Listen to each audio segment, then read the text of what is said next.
party was spared by the member in this disregard. 2, he lacked respect for the party organs. The charged member, by assuming duties which are clear and expressly the express provision vested upon other organs and officials of the party. C, he failed and neglected to carry out his duties as directed by the party. The member failed to call a NEC meeting as expected of his duties under this constitution. You may note that since we were put in office on the 26th of February last year, there was no NEC meeting that was done for a whole 1 year until the NEC that we did on the 10th. Sanctions under Article 14(4) of the party constitution. A, the charged member is hereby expelled from the party effective from the date of this decision. B, no order as to the cost.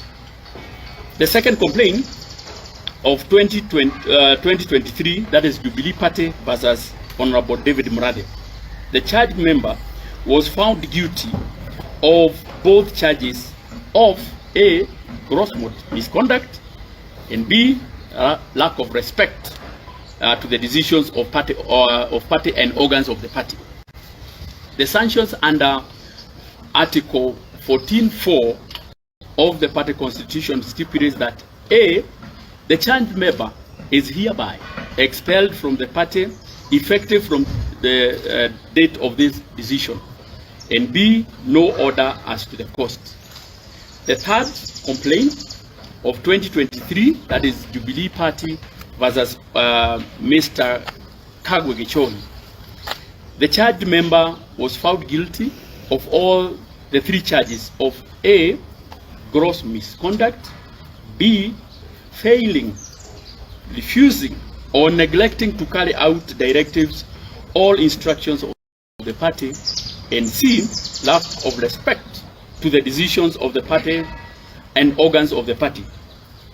2, the committee found that the penalty to expel the member may be too harsh in the circumstances, but was also alive to the danger posed to the party for failing to comply with the financial requirements to qualify for disbursement of political parties funds and the compliance to be set to be triggered by the charged member.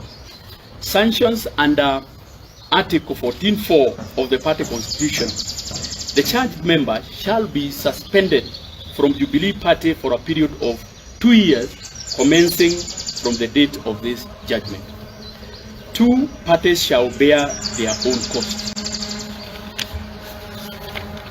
NEC also received a report of the Internal Dispute Resolution Committee, that is IDRC, forwarding their ruling staying the Special National Delegates Convention, SNDC, that was convened for the 22nd of May 2023 by His Excellency Uhuru Kenyatta, that is next week.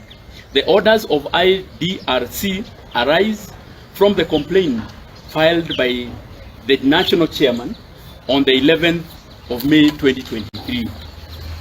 The NEC would like to inform all our members that the IDRC ruling is binding pursuant to the powers of the committee provided under Article 16B of our Constitution and the rules 9A and B of IDRC rules.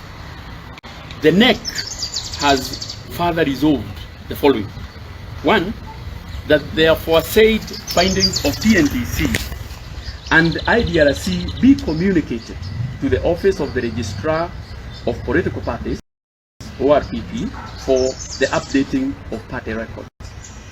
2, that the members of our party be notified of the IDRC ruling that has stayed the SNDC that had been conveyed or convened by His Excellency Uhuru Kenyatta for the 22nd May 2023. So in fact, it means that there will be no special NDC on Monday.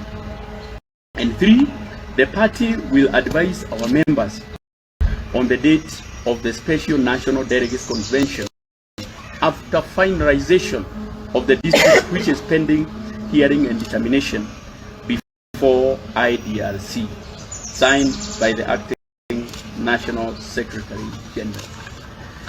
I would really want to thank the members who came very, very early to hear the verdict that was given by our internal organs, and I am happy that the NEC agreed with the internal organs and the verdict.